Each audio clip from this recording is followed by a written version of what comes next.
The Country of the Blind by H.G. Wells. 300 miles and more from Chimborazo, 100 from the snows of Cotopaxi, in the wildest wastes of Ecuador's Andes, there lies that mysterious mountain valley, cut off from the world of men, the Country of the Blind. Long years ago that valley lay so far open to the world that men might come at last through frightful gorges and over an icy pass into its equable meadows. And thither indeed men came, a family or so of Peruvian half-breeds, fleeing from the lust and tyranny of an evil Spanish ruler. Then came the stupendous outbreak of Mindobamba, when it was night in Quito for 17 days, and the water was boiling at Yaguachi, and all the fish floating, dying, even as far as Guayaquil. Everywhere along the Pacific slopes there were landslips and swift thawings and sudden floods, and one whole side of the old Arauca crest slipped and came down in thunder, and cut off the Country of the Blind for ever from the exploring feet of men. But one of these early settlers had chanced to be on the hither side of the gorges when the world had so terribly shaken itself, and he perforce had to forget his wife and his child and all the friends and possessions he had left up there, and start life over again in the lower world. He started it again, but blindness overtook him, and he died of punishment in the mines. But the story he told begot a legend that lingers along the length of the Cordilleras of the Andes to this day. He told of his reason for venturing back from that fastness into which he had first been carried, lashed to a llama, beside a vast bale of gear when he was a child. The valley, he said, had in it all that the heart of man could desire: sweet water, pasture, and even climate. Slopes of rich brown soil, with tangles of a shrub that bore an excellent fruit, and on one side great hanging forests of pine that held the avalanches high. Far overhead, on three sides, vast cliffs of grey-green rock were capped by cliffs of ice. But the glacier stream came not to them, but flowed away by the farther slopes, and only now and then huge ice masses fell on the valley side. In this valley it neither rained nor snowed, but the abundant springs gave a rich green pasture that irrigation would spread all over the valley space. The settlers did well indeed there. Their beasts did well and multiplied, and but one thing marred their happiness, yet it was enough to mar it greatly. A strange disease had come upon them, and had made all the children born to them there, and indeed several older children also, blind. It was to seek some charm or antidote against this plague of blindness that he had, with fatigue and danger and difficulty, returned down the gorge. In those days, in such cases, men did not think of germs and infections, but of sins, and it seemed to him that the reason of this affliction must lie in the negligence of these priestless immigrants to set up a shrine so soon as they entered the valley. He wanted a shrine, a handsome, cheap, effectual shrine, to be erected in the valley. He wanted relics and such like potent things of faith, blessed objects and mysterious medals and prayers. In his wallet he had a bar of native silver, for which he could not account. He insisted there was none in the valley, with something of the insistence of an inexpert liar. They had all clubbed their money and ornaments together, having little need for such treasure up there, he said, to buy them holy help against their ill. I figure this dim-eyed young mountaineer, sunburnt, gaunt, and anxious hat-brim clutched feverishly, a man all unused to the ways of the lower world, telling this story to some keen-eyed, attentive priest before the great convulsion. I can picture him presently seeking to return with pious and infallible remedies against that trouble, and the infinite dismay with which he must have faced the tumbled vastness where the gorge had once come out. But the rest of his story of mischances is lost to me, save that I know of his evil death after several years. Poor stray from that remoteness! The stream that had once made the gorge now bursts from the mouth of a rocky cave, and the legend, his poor ill-told story set going, developed into the legend of a race of blind men somewhere over there, one may still hear today. And amidst the little population of that now isolated and forgotten valley, the disease ran its course. The old became groping and purblind. The young saw but dimly, and the children that were born to them saw never at all. But life was very easy in that snow-rimmed basin, lost to all the world, with neither thorns nor briars, with no evil insects nor any beasts save the gentle breed of llamas they had lugged and thrust and followed up the beds of the shrunken rivers in the gorges up which they had come. The seeing had become purblind so gradually that they had scarcely noted their loss. They guided the sightless youngsters hither and thither until they knew the whole valley marvellously, and when at last sight died out among them, the race lived on. They had even time to adapt themselves to the blind control of fire, which they made carefully in stoves of stone. They were a simple strain of people at the first, unlettered, only slightly touched with the Spanish civilization, but with something of a tradition of the arts of old Peru and of its lost philosophy. Generation followed generation. They forgot many things, they devised many things. Their tradition of the greater world they came from became mythical in colour and uncertain. In all things save sight they were strong and able, and presently the chance of birth and heredity sent one who had an original mind, and who could talk and persuade among them, and then afterwards another. These two passed, leaving their effects, and the little community grew in numbers and in understanding, and met and settled social and economic problems that arose. Generation followed generation. Generation followed generation. There came a time when a child was born who was 15 generations from that ancestor who went out of the valley with a bar of silver to seek God's aid, and who never returned. Thereabouts it chanced that a man came into this community from the outer world, and this is the story of that man. He was a mountaineer from the country near Quito, a man who had been down to the sea and had seen the world, a reader of books in an original way, an acute and enterprising man, and he was taken on by a party of Englishmen who had come out to Ecuador to climb mountains, to replace one of 3 Swiss guides who had fallen ill. He climbed here and he climbed there, and then came the attempt on Parascotopetl, the Matterhorn of the Andes, in which he was lost to the outer world. The story of the accident has been written a dozen times. Pointer's narrative is the best. He tells how the little party worked their difficult and almost vertical way up to the very foot of the last and greatest precipice, and how they built a night shelter amidst the snow upon a little shelf of rock, and, with a touch of real dramatic power, how presently they found Nunez had gone from them. They shouted, and there was no reply, shouted and whistled, and for the rest of that night they slept no more. As the morning broke, they saw the traces of his fall. It seems impossible he could have uttered a sound. He had slipped eastward, towards the unknown side of the mountain. Far below, he had struck a steep slope of snow, and ploughed his way down it in the midst of a snow avalanche.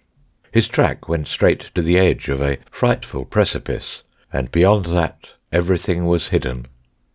Far, far below, and hazy with distance, they could see trees rising out of a narrow, shut-in valley, the lost country of the blind, but they did not know it was the lost country of the blind, nor distinguish it in any way from any other narrow streak of upland valley.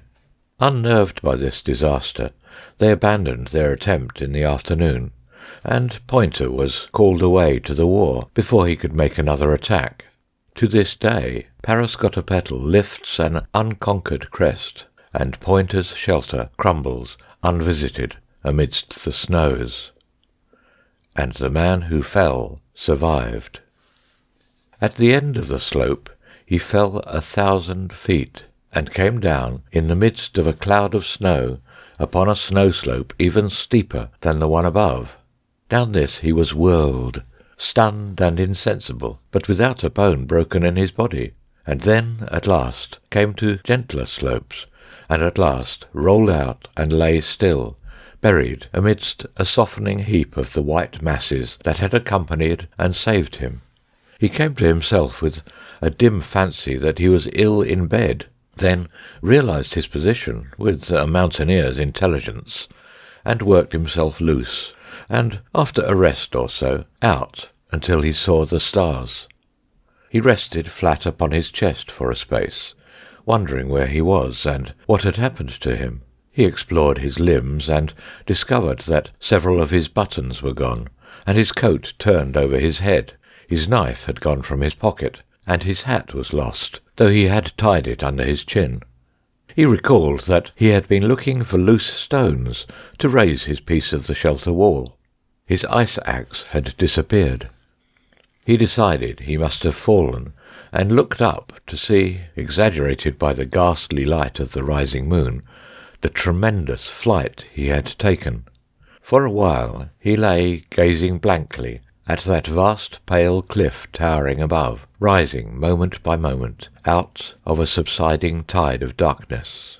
Its phantasmal, mysterious beauty held him for a space, and then he was seized with a paroxysm of sobbing laughter. After a great interval of time, he became aware that he was near the lower edge of the snow. Below, down what was now a moonlit and practicable slope, he saw the dark and broken appearance of rock-strewn turf. He struggled to his feet, aching in every joint and limb, got down painfully from the heaped loose snow about him, went downward until he was on the turf, and there dropped rather than lay beside a boulder, drank deep from the flask in his inner pocket, and instantly fell asleep. He was awakened by the singing of birds in the trees far below. He sat up, and perceived he was on a little alp, at the foot of a vast precipice that was grooved by the gully down which he and his snow had come. Over against him, another wall of rock reared itself against the sky. The gorge between these precipices ran east and west, and was full of the morning sunlight, which lit to the westward the mass of fallen mountain that closed the descending gorge. Below him it seemed there was a precipice equally steep, but behind the snow in the gully he found a sort of chimney cleft dripping with snow water, down which a desperate man might venture. He found it easier than it seemed, and came at last to another desolate alp, and then, after a rock climb of no particular difficulty, to a steep slope of trees. He took his bearings, and turned his face up the gorge, for he saw it opened out above upon green meadows, among which he now glimpsed quite distinctly a cluster of stone huts of unfamiliar fashion. At times his progress was like clambering along the face of a wall, and after a time the rising sun ceased to strike along the gorge, the voices of the singing birds died away, and the air grew cold and dark about him, but the distant valley with its houses was all the brighter for that. He came presently to Talus, and among the rocks he noted, for he was an observant man, an unfamiliar fern that seemed to clutch out of the crevices with intense green hands. He picked a frond or so, and gnawed its stalk, and found it helpful. About midday he came at last out of the throat of the gorge into the plain and the sunlight. He was stiff and weary. He sat down in the shadow of a rock, filled up his flask with water from a spring, and drank it down, and remained for a time resting before he went on to the houses. They were very strange to his eyes, and indeed the whole aspect of that valley became, as he regarded it, queerer and more unfamiliar. The greater part of its surface was lush green meadow, starred with many beautiful flowers, irrigated with extraordinary care, and bearing evidence of systematic cropping piece by piece. High up, and ringing the valley about, was a wall and what appeared to be a circumferential water channel, from which the little trickles of water that fed the meadow plants came, and on the higher slopes above this flocks of llamas cropped the scanty herbage. Sheds, apparently shelters or feeding places for the llamas, stood against the boundary wall here and there. The irrigation streams ran together into a main channel down the centre of the valley, and this was enclosed on either side by a wall breast high. This gave a singularly urban quality to this secluded place, a quality that was greatly enhanced by the fact that a number of paths, paved with black and white stones, and each with a curious little curb at the side, ran hither and thither in an orderly manner. The houses of the central village were quite unlike the casual and higgledy-piggledy agglomeration of the mountain villages he knew. They stood in a continuous row on either side of a central street of astonishing cleanness. Here and there their parti-coloured facade was pierced by a door, and not a solitary window broke their even frontage. They were parti-coloured with extraordinary irregularity, smeared with a sort of plaster that was sometimes grey, sometimes drab, sometimes slate-coloured or dark brown, and it was the sight of this wild plastering first brought the word blind into the thoughts of the explorer. The good man who did that, he thought, must have been as blind as a bat. He descended a steep place, and so came to the wall and channel that ran about the valley, near where the latter spouted out its surplus contents into the deeps of the gorge in a thin and wavering thread of cascade. He could now see a number of men and women resting on piled heaps of grass, as if taking a siesta, in the remoter part of the meadow, and nearer the village a number of recumbent children, and then, nearer at hand, 3 men carrying pails on yokes, along a little path that ran from the encircling wall towards the houses. These latter were clad in garments of llama cloth, and boots and belts of leather, and they wore caps of cloth with back and ear flaps. They followed one another in single file, walking slowly and yawning as they walked, like men who have been up all night. There was something so reassuringly prosperous and respectable in their bearing that, after a moment's hesitation, Nunez stood forward as conspicuously as possible upon his rock, and gave vent to a mighty shout that echoed round the valley. The 3 men stopped, and moved their heads as though they were looking about them. They turned their faces this way and that, and Nunez gesticulated with freedom, but they did not appear to see him, for all his gestures, and after a time, directing themselves towards the mountains far away to the right, they shouted as if in answer. Nunez bawled again, and then once more, and as he gestured ineffectually, the word blind came up to the top of his thoughts. "The fools must be blind," he said. When at last, after much shouting and wrath, Nunez crossed the stream by a little bridge, came through a gate in the wall, and approached them, he was sure that they were blind. He was sure that this was the country of the blind of which the legends told. Conviction had sprung upon him, and a sense of great and rather enviable adventure. The 3 stood side by side, not looking at him, but with their ears directed towards him, judging him by his unfamiliar steps. They stood close together, like men a little afraid, and he could see their eyelids closed and sunken, as though the very balls beneath had shrunk away. There was an expression near awe on their faces. "A man," one said, in hardly recognizable Spanish. "A man it is, a man or a spirit, coming down from the rocks." But Nunez advanced with the confident steps of a youth who enters upon life. All the old stories of the Lost Valley and the country of the blind had come back to his mind, and through his thoughts ran this old proverb, as if it were a refrain. "In the country of the blind, the one-eyed man is king." In the country of the blind, the one-eyed man is king. And very civilly he gave them greeting. He talked to them and used his eyes. "Where does he come from, Brother Pedro?" asked one. "Down out of the rocks." "Over the mountains I come," said Nunez. "Out of the country beyond there, where men can see, from near Bogota, where there are 100,000 of people, and where the city passes out of sight." "Sight?" muttered Pedro. "Sight?" "He comes," said the second blind man, "out of the rocks." The cloth of their coats, Nunez saw, was curiously fashioned, each with a different sort of stitching. They startled him by a simultaneous movement towards him, each with a hand outstretched. He stepped back from the advance of these spread fingers. "Come hither," said the third blind man, following his motion and clutching him neatly. And they held Nunez and felt him over, saying no word further until they had done so. "Carefully," he cried, with a finger in his eye, and found they thought that organ, with its fluttering lids, a queer thing in him. They went over it again. "A strange creature, Correa," said the one called Pedro. "Feel the coarseness of his hair, like a llama's hair."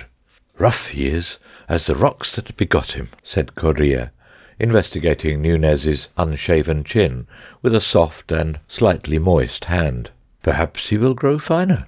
Nunez struggled a little under their examination, but they gripped him firm. "Carefully," he said again. "He speaks," said the third man. "Certainly he is a man." "Ugh," said Pedro, at the roughness of his coat.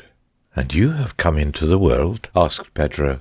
"Out of the world, over mountains and glaciers, right over above there, halfway to the sun, out of the great big world that goes down 12 days' journey to the sea."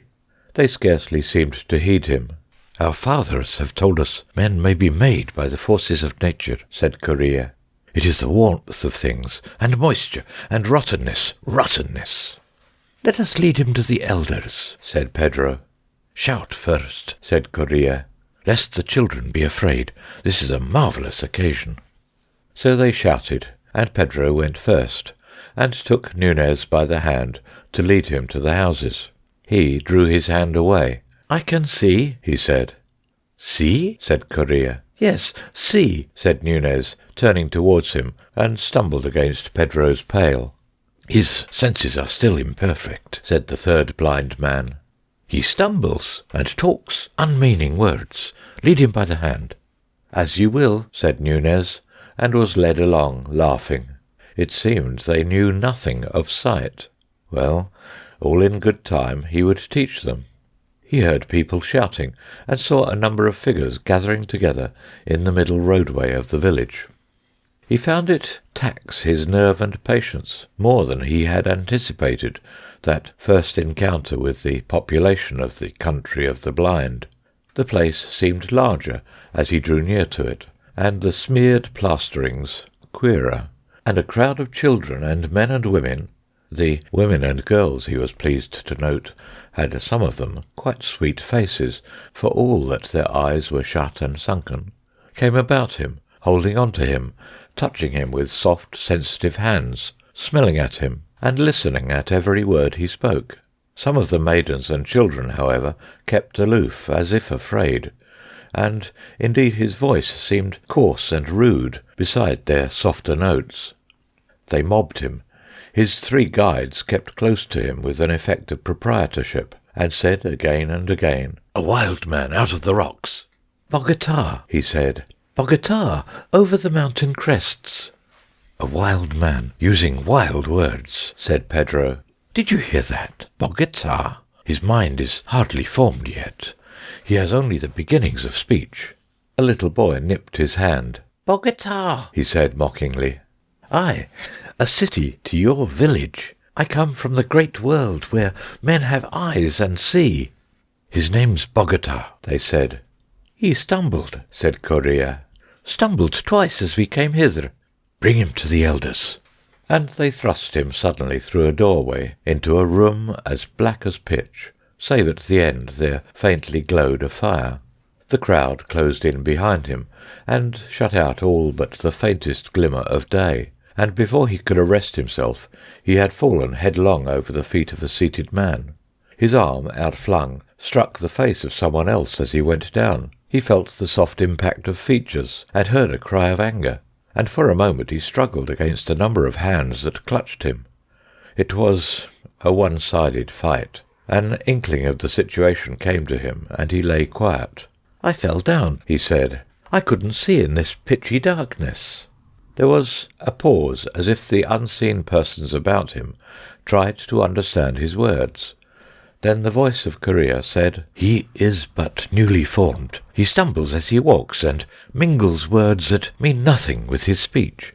Others also said things about him that he heard or understood imperfectly. "May I sit up?" he asked in a pause. "I will not struggle against you again." They consulted and let him rise.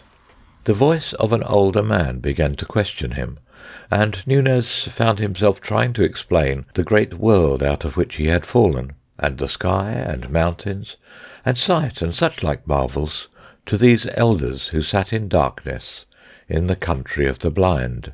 And they would believe and understand nothing whatever he told them, a thing quite outside his expectation. They would not even understand many of his words. For 14 generations these people had been blind and cut off from all the seeing world. The names for all the things of sight had faded and changed. The story of the outer world was faded and changed to a child's story, and they had ceased to concern themselves with anything beyond the rocky slopes above their circling wall. Blind men of genius had arisen among them and questioned the shreds of belief and tradition they had brought with them from their seeing days, and had dismissed all these things as idle fancies, and replaced them with new and saner explanations. Much of their imagination had shrivelled with their eyes, and they had made for themselves new imaginations with their ever more sensitive ears and fingertips. Slowly Nunez realized this, that his expectation of wonder and reverence at his origin and his gifts was not to be borne out, and after his poor attempt to explain sight to them had been set aside as the confused version of a new-made being, describing the marvels of his incoherent sensations, he subsided, a little dashed, into listening to their instruction. And the eldest of the blind men explained to him life and philosophy and religion, how that the world, meaning their valley, had been first an empty hollow in the rocks, and then had come first inanimate things without the gift of touch, and llamas, and a few other creatures that had little sense, and then men, and at last angels, whom one could hear singing and making fluttering sounds, but whom no one could touch at all, which puzzled Nunez greatly until he thought of the birds. He went on to tell Nunez how this time had been divided into the warm and the cold, which are the blind equivalents of day and night, and how it was good to sleep in the warm and work during the cold, so that now, but for his advent, the whole town of the blind would have been asleep. He said Nunez must have been specially created to learn and serve the wisdom they had acquired, and that for all his mental incoherency and stumbling behaviour he must have courage, and do his best to learn, and at that all the people in the doorway murmured encouragingly. He said the night, for the blind call their day night, was now far gone, and it behoved everyone to go back to sleep. He asked Nunez if he knew how to sleep, and Nunez said he did, but that before sleep he wanted food. They brought him food, llama's milk, in a bowl, and rough, salted bread, and led him into a lonely place to eat out of their hearing, and afterwards to slumber until the chill of the mountain evening roused them to begin their day again. But Nunez slumbered not at all. Instead, he sat up in the place where they had left him, resting his limbs and turning the unanticipated circumstances of his arrival over and over in his mind.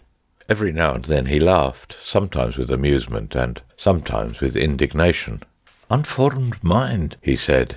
"Got no senses yet. They little know they've been insulting their heaven-sent king and master. I see I must bring them to reason. Let me think. Let me think." He was still thinking when the sun set. Nunez had an eye for all beautiful things, and it seemed to him that the glow upon the snowfields and glaciers that rose about the valley on every side was the most beautiful thing he had ever seen. His eyes went from that inaccessible glory to the village and irrigated fields, fast sinking into the twilight, and suddenly a wave of emotion took him, and he thanked God from the bottom of his heart that the power of sight had been given him. He heard a voice calling to him from out of the village. "Yaho there, Bogota, come hither." At that he stood up, smiling. He would show these people once and for all what sight would do for a man. They would seek him, but not find him. "You move not, Bogota," said the voice. He laughed noiselessly, and made 2 stealthy steps aside from the path. "Trample not on the grass, Bogota, that is not allowed." Nunez had scarcely heard the sound he made himself. He stopped, amazed. The owner of the voice came running up the piebald path towards him. He stepped back into the pathway. "Here I am," he said. "Why did you not come when I called you?" said the blind man. "Must you be led like a child? Cannot you hear the path as you walk?" Nunez laughed. "I can see it," he said. "There is no such word as see," said the blind man after a pause. "Cease this folly, and follow the sound of my feet." Nunez followed, a little annoyed. "My time will come," he said. "You'll learn," the blind man answered. "There is much to learn in the world." "Has no one told you, in the country of the blind, the one-eyed man is king?" "What is blind?" asked the blind man carelessly over his shoulder. 4 days passed, and the 5th found the king of the blind still incognito as a clumsy and useless stranger among his subjects. It was, he found, much more difficult to proclaim himself than he had supposed, and in the meantime, while he meditated his coup d'etat, he did what he was told, and learnt the manners and customs of the country of the blind. He found working and going about at night a particularly irksome thing, and he decided that that should be the first thing he would change. They led a simple, laborious life, these people, with all the elements of virtue and happiness, as these things can be understood by men. They toiled, but not oppressively. They had food and clothing sufficient for their needs. They had days and seasons of rest. They made much of music and singing, and there was love among them, and little children. It was marvellous with what confidence and precision they went about their ordered world. Everything, you see, had been made to fit their needs. Each of the radiating paths of the valley area had a constant angle to the others, and was distinguished by a special notch upon its curbing. All obstacles and irregularities of path or meadow had long since been cleared away. All their methods and procedure arose naturally from their special needs. Their senses had become marvellously acute. They could hear and judge the slightest gesture of a man a dozen paces away, could hear the very beating of his heart. Intonation had long replaced expression with them, and touches gesture, and their work with hoe and spade and fork was as free and confident as garden work can be. Their sense of smell was extraordinarily fine. They could distinguish individual differences as readily as a dog can, and they went about the tending of the llamas, who lived among the rocks above, and came to the wall for food and shelter, with ease and confidence. It was only when at last Nunez sought to assert himself that he found how easy and confident their movements could be. He rebelled only after he had tried persuasion. He tried at first, on several occasions, to tell them of sight. "Look you here, you people," he said. "There are things you do not understand in me." Once or twice, one or two of them attended to him.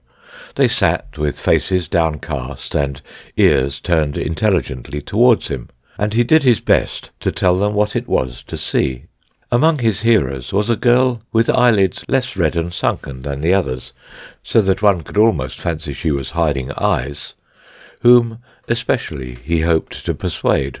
He spoke of the beauties of sight, of watching the mountains, of the sky and the sunrise, and they heard him with amused incredulity that presently became condemnatory. They told him there were indeed no mountains at all, but that the end of the rocks where the llamas grazed was indeed the end of the world.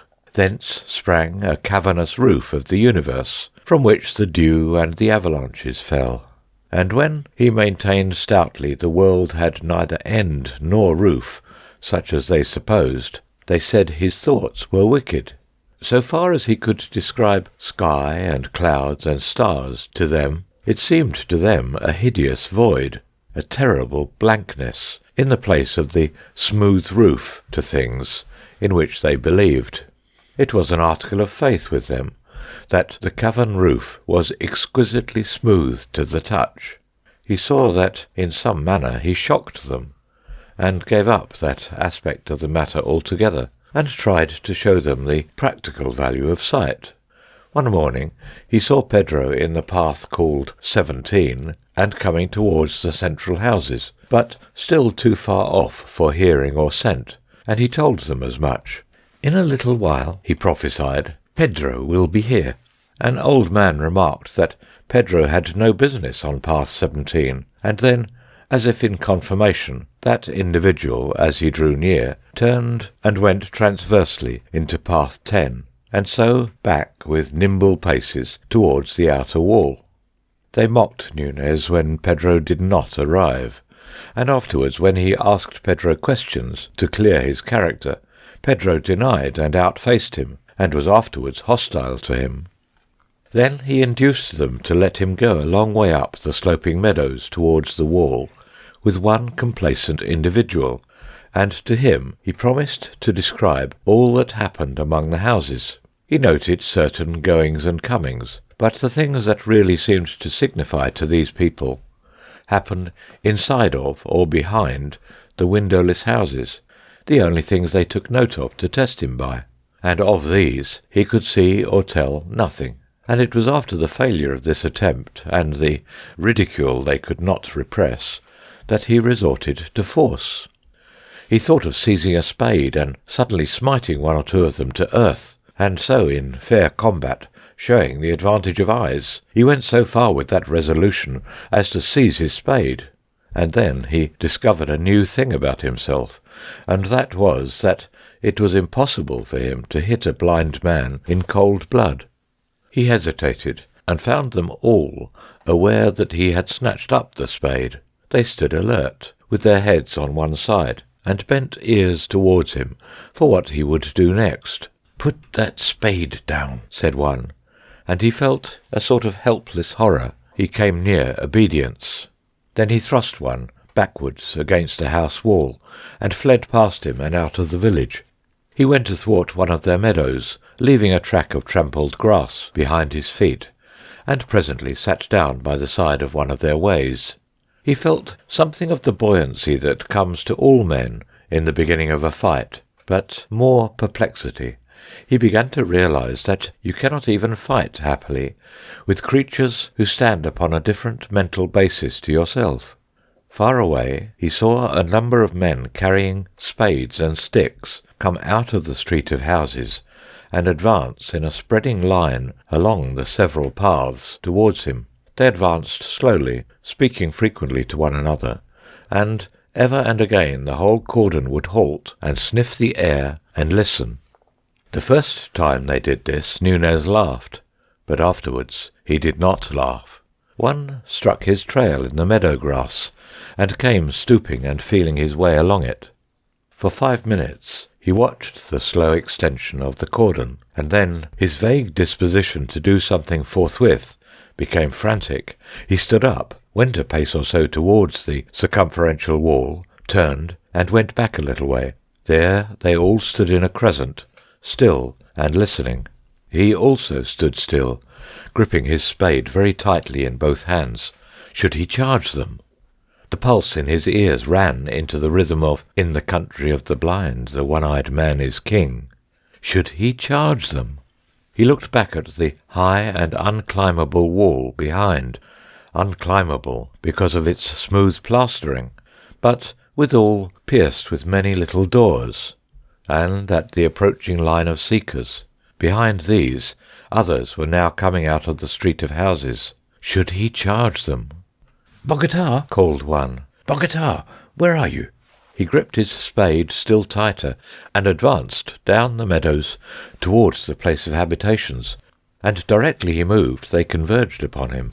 "I'll hit them if they touch me," he swore. "By heaven I will! I'll hit!" He called aloud. "Look here, I'm going to do what I like in this valley. Do you hear? I'm going to do what I like and go where I like." They were moving in upon him quickly, groping yet moving rapidly. It was like playing blind man's buff, with everyone blindfolded except one. "Get hold of him!" cried one.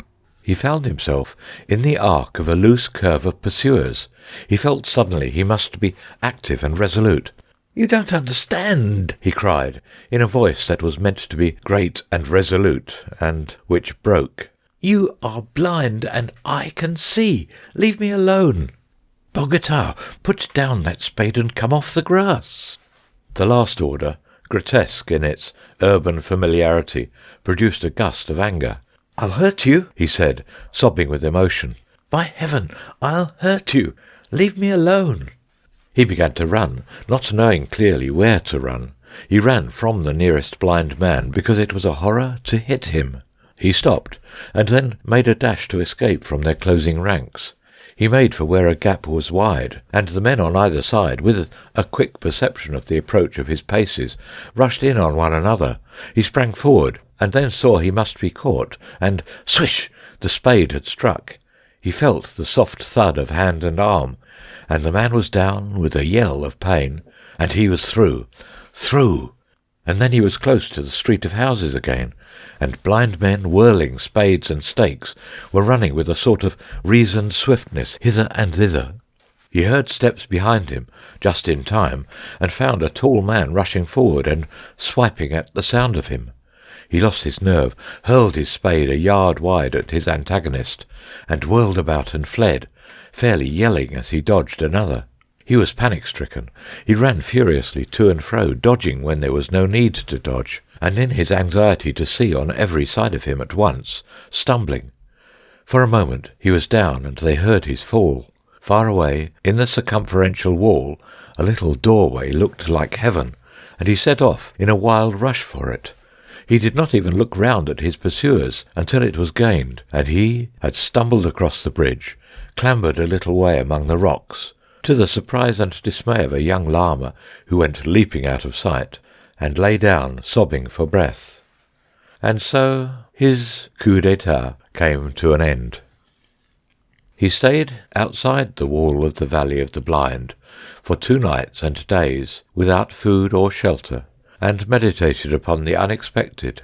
During these meditations he repeated very frequently, and always with a profounder note of derision, the exploded proverb, "In the country of the blind, the one-eyed man is king." He thought chiefly of ways of fighting and conquering these people, and it grew clear that for him no practicable way was possible. He had no weapons, and now it would be hard to get one. The canker of civilization had got to him, even in Bogota, and he could not find it in himself to go down and assassinate a blind man. Of course, if he did that, he might then dictate terms on the threat of assassinating them all, but sooner or later he must sleep. He tried also to find food among the pine trees, to be comfortable among pine boughs while the frost fell at night, and, with less confidence, to catch a llama by artifice in order to try to kill it, perhaps by hammering it with a stone, and so finally, perhaps, to eat some of it. But the llamas had a doubt of him, and regarded him with distrustful brown eyes, and spat when he drew near. Fear came on him the second day, and fits of shivering. Finally he crawled down to the wall of the country of the blind, and tried to make terms. He crawled along by the stream, shouting, until 2 blind men came out to the gate and talked to him. "I was mad," he said, "but I was only newly made." They said that was better. He told them he was wiser now, and repented of all he had done. Then he wept without intention, for he was very weak and ill now, and they took that as a favourable sign. They asked him if he still thought he could see. "No," he said, "that was folly. The word means nothing, less than nothing." They asked him what was overhead. "About 10 times 10, the height of a man, there is a roof above the world, of rock, and very, very smooth." He burst again into hysterical tears. "Before you ask me any more, give me some food, or I shall die." He expected dire punishments, but these blind people were capable of toleration. They regarded his rebellion as but one more proof of his general idiocy and inferiority, and after they had whipped him, they appointed him to do the simplest and heaviest work they had for anyone to do, and he, seeing no other way of living, did submissively what he was told. He was ill for some days, and they nursed him kindly. That refined his submission, but they insisted on his lying in the dark, and that was a great misery. And blind philosophers came and talked to him of the wicked levity of his mind, and reproved him so impressively for his doubts about the lid of rock that covered their cosmic casserole, that he almost doubted whether indeed he was not the victim of hallucination in not seeing it overhead. So Nunez became a citizen of the country of the blind, and these people ceased to be a generalized people and became individualities and familiar to him, while the world beyond the mountains became more and more remote and unreal. There was Yacob, his master, a kindly man when not annoyed. There was Pedro, Yacob's nephew, and there was Medina Sarote, who was the youngest daughter of Yacob. She was little esteemed in the world of the blind, because she had a clear-cut face and lacked that satisfying glossy smoothness that is the blind man's ideal of feminine beauty. But Nunez thought her beautiful at first, and presently the most beautiful thing in the whole creation. Her closed eyelids were not sunken and red after the common way of the valley, but lay as though they might open again at any moment, and she had long eyelashes, which were considered a grave disfigurement, and her voice was strong, and did not satisfy the acute hearing of the valley swains, so that she had no lover. There came a time when Nunez thought that, could he win her, he would be resigned to live in the valley for all the rest of his days. He watched her, he sought opportunities of doing her little services, and presently he found that she observed him. Once, at a rest-day gathering, they sat side by side in the dim starlight, and the music was sweet. His hand came upon hers, and he dared to clasp it. Then, very tenderly, she returned his pressure, and one day, as they were at their meal in the darkness, he felt her hand very softly seeking him, and, as it chanced, the fire leapt then, and he saw the tenderness of her face. He sought to speak to her. He went to her one day when she was sitting in the summer moonlight, spinning. The light made her a thing of silver and mystery. He sat down at her feet, and told her he loved her, and told her how beautiful she seemed to him. He had a lover's voice. He spoke with a tender reverence that came near to awe, and she had never before been touched by adoration. She made him no definite answer, but it was clear his words pleased her. After that he talked to her whenever he could take an opportunity. The valley became the world for him, and the world beyond the mountains, where men lived in sunlight, seemed no more than a fairy tale he would some day pour into her ears.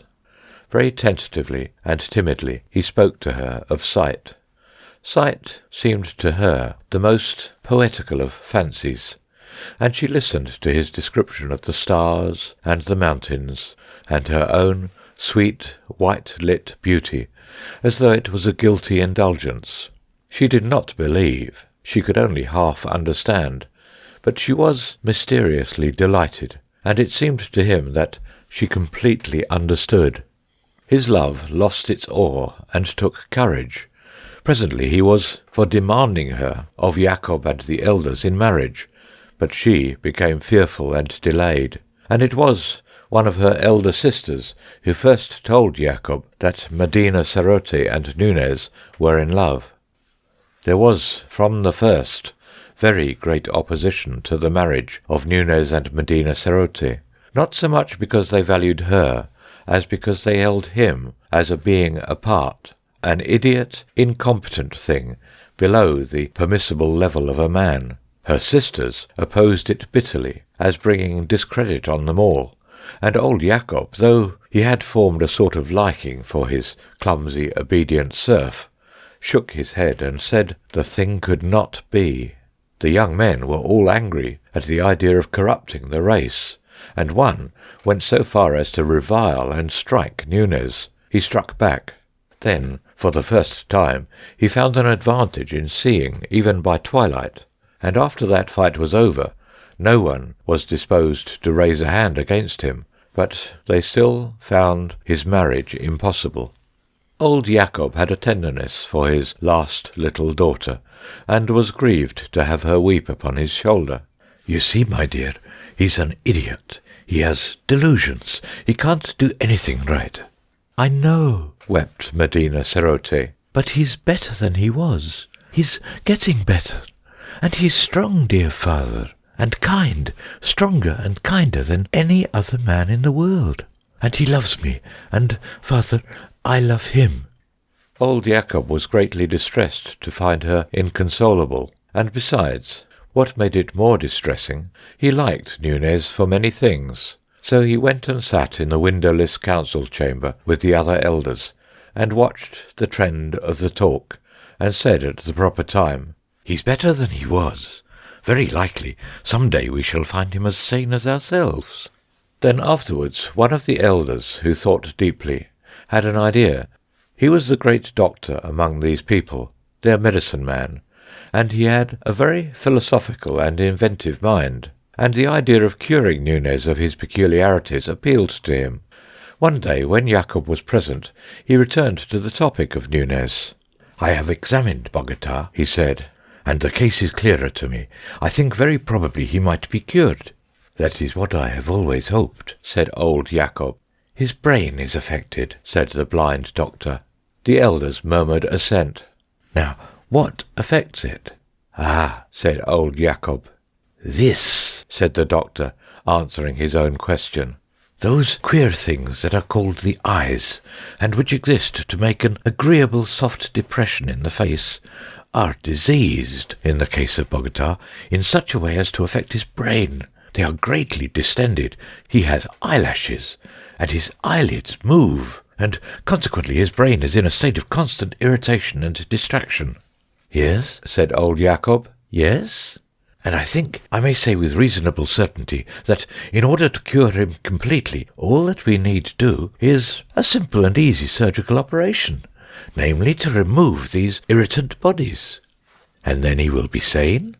"Then he will be perfectly sane, and a quite admirable citizen." "Thank heaven for science," said old Yacob, and went forth at once to tell Nunez of his happy hopes. But Nunez's manner of receiving the good news struck him as being cold and disappointing. "One might think," he said, "from the tone you take, that you do not care for my daughter." It was Medina Sarote who persuaded Nunez to face the blind surgeons. "You do not want me," he said, "to lose my gift of sight?" She shook her head. "My world is sight." Her head dropped lower. "There are the beautiful things, the beautiful little things, the flowers, the lichens among the rocks, the lightness and softness on a piece of fur, the far sky with its drifting down of clouds, the sunsets and the stars. and there is you. For you alone it is good to have sight, to see your sweet, serene face, your kindly lips, your dear, beautiful hands folded together. It is these eyes of mine you won, these eyes that hold me to you, that these idiots seek. Instead, I must touch you, hear you, and never see you again. I must come under that roof of rock and stone and darkness, that horrible roof under which your imagination stoops. No, you would not have me do that? A disagreeable doubt had arisen in him. He stopped and left the thing a question. "I wish," she said, "sometimes." She paused. "Yes," said he, a little apprehensively. "I wish sometimes you would not talk like that." "Like what?" "I know it's pretty, it's your imagination. I love it, but now—" He felt cold. "Now?" he said faintly. She sat quite still. "You mean you think I should be better? Better, perhaps?" He was realizing things very swiftly. He felt anger indeed, anger at the dull course of fate, but also sympathy for her lack of understanding, a sympathy near akin to pity. "Dear," he said, and he could see by her whiteness how intensely her spirit pressed against the things she could not say. He put his arm about her, he kissed her ear, and they sat for a time in silence. "If I were to consent to this," he said at last, in a voice that was very gentle. She flung her arms about him, weeping wildly. "Oh, if you would," she sobbed. "If only you would." For a week before the operation that was to raise him from his servitude and inferiority to the level of a blind citizen, Nunez knew nothing of sleep, and all through the warm sunlit hours, while the others slumbered happily, he sat brooding or wandering aimlessly, trying to bring his mind to bear on his dilemma. He had given his answer, he had given his consent, and still he was not sure. And at last work time was over, the sun rose in splendour over the golden crests, and his last day of vision began for him. He had a few minutes with Medina Cerote before she went apart to sleep. "Tomorrow," he said, "I shall see no more." "Dear heart," she answered, and pressed his hands with all her strength. "They will hurt you but little," she said, "and you are going through this pain, you are going through it, dear lover, for me. Dear, if a woman's heart and life can do it, I will repay you. My dearest one, my dearest with the tender voice, I will repay." He was drenched in pity for himself and her. He held her in his arms and pressed his lips to hers, and looked on her sweet face for the last time. "Goodbye," he whispered at that dear sight. "Goodbye." And then, in silence, he turned away from her. She could hear his slow retreating footsteps, and something in the rhythm of them threw her into a passion of weeping. He had fully meant to go to a lonely place where the meadows were beautiful with white narcissus, and there remain until the hour of his sacrifice should come. But as he went, he lifted up his eyes and saw the morning like an angel in golden armour marching down the steeps. It seemed to him that before this splendour he and this blind world in the valley, and his love and all, were no more than a pit of sin. He did not turn aside as he had meant to, but went on, and passed through the wall of the circumference, and out upon the rocks, and his eyes were always upon the sunlit ice and snow. He saw their infinite beauty, and his imagination soared over them to the things beyond he was now to resign for ever. He thought of that great free world he was parted from, the world that was his own, and he had a vision of those further slopes, distance beyond distance, with Bogota, a place of multitudinous, stirring beauty, a glory by day, a luminous mystery by night, a place of palaces and fountains and statues and white houses lying beautifully in the middle distance. He thought how, for a day or so, one might come down through passes, drawing ever nearer and nearer to its busy streets and ways. He thought of the river journey, day by day, from great Bogota to the still vaster world beyond, through towns and villages, forest and desert places, the rushing river, day by day, until its banks receded and the big steamers came splashing by, and one had reached the sea, the limitless sea, with its 1,000 islands, its thousands of islands, and its ships seen dimly far away in their incessant journeyings round and about that greater world. And there, unpent by mountains, one saw the sky. The sky, not such a disk as one saw it here, but an arch of immeasurable blue, a deep of deeps in which the circling stars were floating. His eyes scrutinized the great curtain of the mountains with a keener inquiry.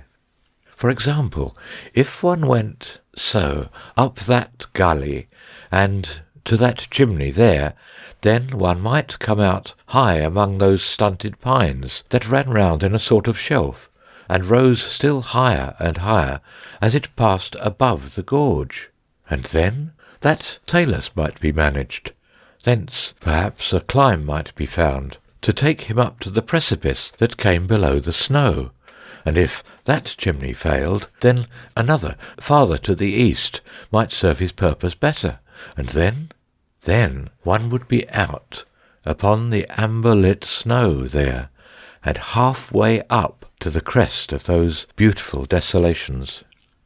He glanced back at the village, then turned right round and regarded it steadfastly. He thought of Medina Sarote, and she had become small and remote. He turned again towards the mountain wall, down which the day had come to him. Then, very circumspectly, he began to climb.